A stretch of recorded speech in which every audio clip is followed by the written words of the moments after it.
नमस्कार, बिहार तक में आपका स्वागत है और मैं हूं सुजीत।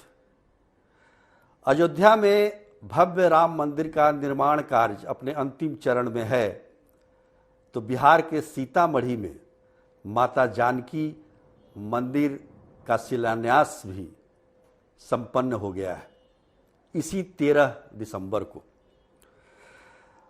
अब सोचिएगा कि इन दोनों का क्या कनेक्शन है, क्या संबंध है, तो सोचने की जरूरत नहीं है। भगवान राम और माता सीता के संबंधों को किसी को बताने की जरूरत भी नहीं है।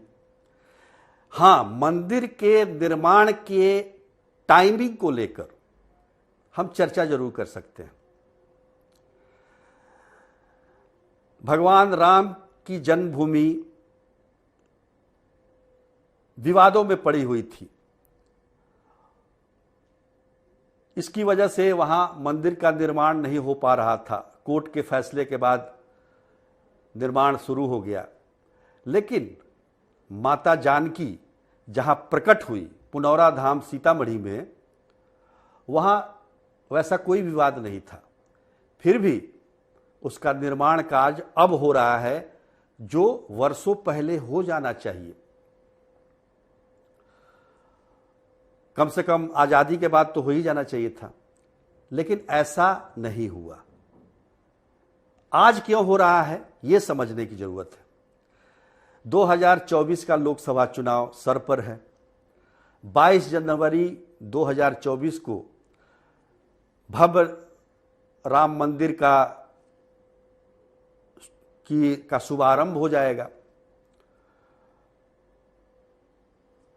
बीजेपी अयोध्या में भव्य राम मंदिर बनाने का पूरा श्रेय लेने में लगी हुई है। अब विपक्षी दलों के पास क्या है, तो ले दे के बिहार बचा। महागठबंधन की सरकार है यहां पर, तो उन्होंने मां जानकी का भव्य मंदिर बनाने का शिलान्यास कर दिया। बिहार के मुख्यमंत्री नीतीश कुमार ने इसी महीने 13 दिसंबर को 72.47 करोड़ की लागत से मां जानकी के मंदिर का शिलान्यास किया। हालांकि मंदिर के अलावे पर्यटकों को लुभाने के लिए बहुत सारी और व्यवस्थाएं उसमें शामिल हैं।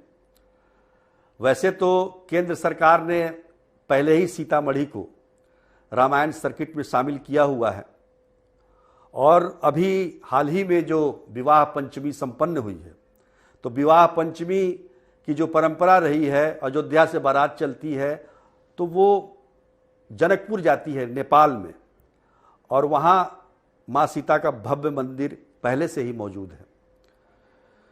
पर जहाँ माता सीता प्रकट हुई धरती के कोख से, जब राजा जनक हल जोत रहे थे, उस दौरान उस जगह पर सरकार ने आज तक कुछ भी ऐसा नहीं किया जिसे उल्लेखित किया जा सके। लेकिन अब सरकार की नींद टूटी है, चूंकि अयोध्या में भव्य राम मंदिर का निर्माण शुरू हो गया है। शुरू क्या हो गया है, अब तो शुभारंभ होने वाला है। तो मां जानकी की याद अब क्यों आई, ये एक बड़ा सवाल है। हालांकि इसके लिए बीजेपी भी जिम्मेदार है। बीजेपी भी यहाँ 2005 से 2013 और 2017 से 2022 तक बिहार सरकार में कंधे से कंधे मिलाकर सरकार चला रही थी, पर किसी ने भी पुनौरा धाम पर ध्यान नहीं दिया। नीतीश कुमार तो राजनीति के बड़े खिलाड़ी हैं और बीजेपी के नस नस से वाकिफ हैं, क्योंकि सबसे पुराने सहयोगी बीजेपी के नीतीश कुमार ही तो हैं। 1996 से उन्होंने देखा कि बीजेपी अयोध्या में राम मंदिर के निर्माण का पूरा श्रेय अपने लेना चाह रही है, इसका राजनीतिक फायदा उठाना चाह रही है, चुनाव में इसे मुद्दा बनाना चाह रही है, तो एक मां जानकी के मंदिर का भी निर्माण होना चाहिए। समय देखिए, समय क्या चल रहा है। वहां अयोध्या में राम मंदिर का निर्माण और यहां मां जानकी का भी ध्यान सरकार का जाना, ये तो हम कह सकते हैं ना कि टाइमिंग का कमाल है। ये 2024 के लोकसभा चुनाव का कमाल है। आपको क्या लगता है, अयोध्या में जो राम मंदिर का निर्माण हो रहा है, अगर 2024 में चुनाव नहीं होता तो क्या इतनी जल्दी बनकर तैयार होता? उसमें भी समय लगता। पर इधर तो है कि कम से कम शिलान्यास तो कर दें। अभी शुरुआत नहीं हुई है, शिलान्यास हुआ है। खैर, अपने अपने मुद्दे हैं राजनीतिक दलों के, लेकिन नीतीश कुमार को मानना पड़ेगा, वो कई फ्रंटों पर राजनीति करते हैं। अब देखिए, एक ही साथ मंडल और कमंडल दोनों उन्होंने साथ कर लिया है। आपको याद होगा ना, 90 के दशक में मंडल कमंडल को लेकर कितना जोर आजमाइश होती थी। आज उसी स्थिति को पैदा करना चाहते हैं नीतीश कुमार। नीतीश कुमार ने आरक्षण का दायरा बढ़ाया बिहार में, जातीय गणना कराई और अब भव्य मंदिर मां जानकी का निर्माण भी करा रहे हैं। लेकिन इससे भी गुरेज नहीं है कि वो सेकुलर हैं। वो सेकुलर हैं, इस बात को भी वो नहीं छोड़ते हैं। उन्होंने कब्रिस्तानों की भी घेराबंदी कराई है।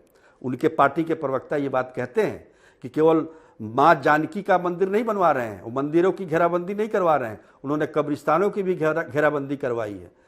तो एक बैलेंस करना भी चाहते हैं, मुसलमान भी ना नाराज हो और हिंदू को भी, जो बीजेपी की तरफ जा रहा है राम मंदिर को देख के, वो जानकी मंदिर देख के इधर भी आए। तो दोनों तरफ बैटिंग हो रही है। बड़ा ही मजा आने वाला है इस 2024 के लोकसभा चुनाव में, जिसमें राम मंदिर भी होगा, यहां मां जानकी का भी मंदिर होगा। तो सोचिए, राजनीति की वजह से आज वर्षों पुरानी, वहां के लोग बोलते हैं कि कितनी बार मांगे हुई हैं कि यहां पर मंदिर का निर्माण हो, पर्यटन स्थल के रूप में विकसित हो पुनौरा धाम, लेकिन सरकार का ध्यान नहीं गया। आज गया है, क्योंकि चुनाव है। आज के लिए इतना ही। तब तक के लिए नमस्कार।